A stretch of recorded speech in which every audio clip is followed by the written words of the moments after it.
নমস্কার বন্ধুরা, আশা করি সবাই ভালো আছেন। আজ আমি নিয়ে চলে এসেছি কাতলা মাছের আরও একটা অন্যরকম রেসিপি। সেটা হচ্ছে দই কাতলা বানানোর রেসিপি। দই কাতলা আপনারা কিভাবে বাড়িতে বানাবেন এবং সেটা খেতে কিভাবে অনুষ্ঠান বাড়ির মতনই হবে, সেই রেসিপি কিন্তু আজ আমি আপনাদের সাথে শেয়ার করব বলে চলে এসেছি। তো চলুন, রান্নাটা শুরু করার আগে বলে রাখি, যারা এখনও পর্যন্ত আমার চ্যানেলটি সাবস্ক্রাইব করেননি তারা অতি অবশ্যই আমার চ্যানেলটিকে সাবস্ক্রাইব করে নেবেন।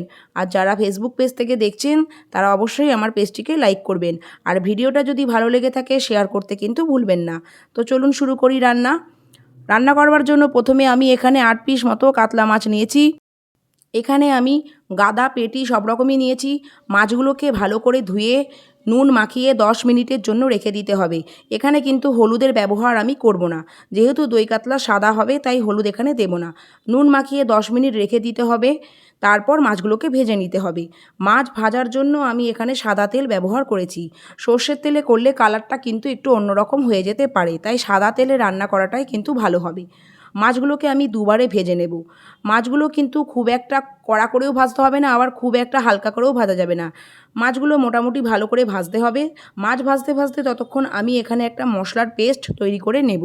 এখানে 4 চামচ মতো আমি পোস্ত নিয়েছি আর 8 থেকে 10টা কাজু বাদাম নিতে হবে।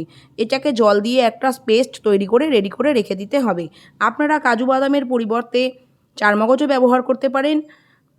এবার চলে যাই মাছ ভাজাতে। মাছ ভাজাগুলো দেখুন মোটামুটি হয়ে গেছে। মাছগুলো কিন্তু দেখে মনে হচ্ছে এরকম কালার, কিন্তু যেহেতু হলুদ ব্যবহার করিনি তাই কিন্তু এত হালকা কালার এসেছে। মাছগুলো ভালো মতো ভাজা হয়ে গেছে। মাছ ভাজার অবশিষ্ট তেলে আমি ফোড়ন দিয়ে দিলাম গোটা সাদা জিরে, গোটা এলাচ, 2টো দারুচিনি আর 4-5টা শুকনো লঙ্কা। ফোড়নটাকে ভালো করে আমাকে ভেজে নিতে হবে। তারপর 3টে মাঝারি সাইজের পেঁয়াজ বেটে রেখে দিয়েছিলাম, সেই পেঁয়াজ বাটাটাকে আমি কড়াইয়ের মধ্যে দিয়ে দিলাম। এবার ভালো করে পেঁয়াজটাকে কিন্তু আমায় ভাজতে হবে যতক্ষণ না পর্যন্ত পেঁয়াজটা থেকে কাঁচা গন্ধ চলে যাচ্ছে। পেঁয়াজটা ভালো করে ভেজে নিতে হবে।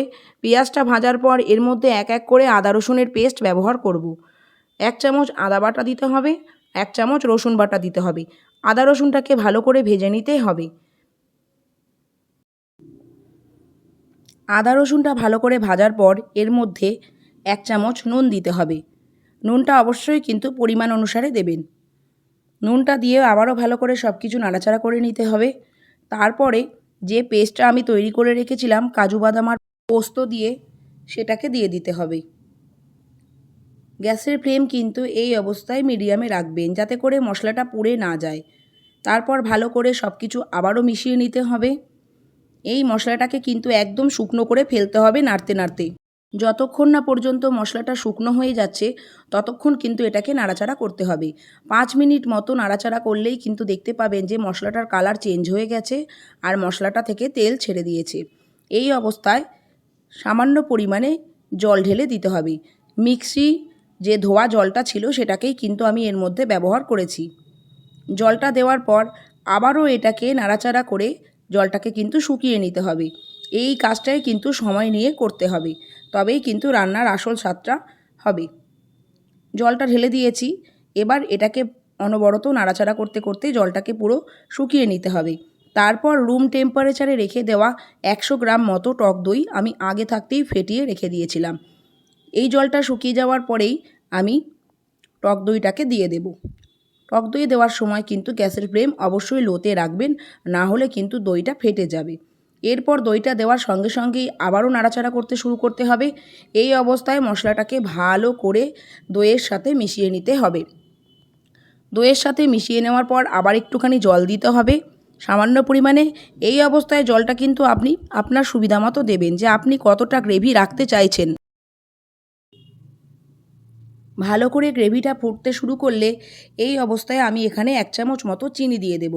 চিনিটা দিলে কিন্তু দই কাতলার স্বাদটা খুব ভালো হবে। চিনিটা কিন্তু ম্যান্ডেটরি, এটা কিন্তু দিতেই হবে।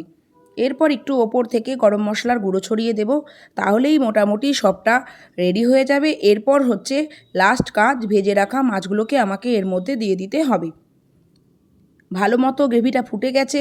এবার এই অবস্থায় আমি শুধু ভেজে রাখা মাছগুলো দিয়ে দিচ্ছি।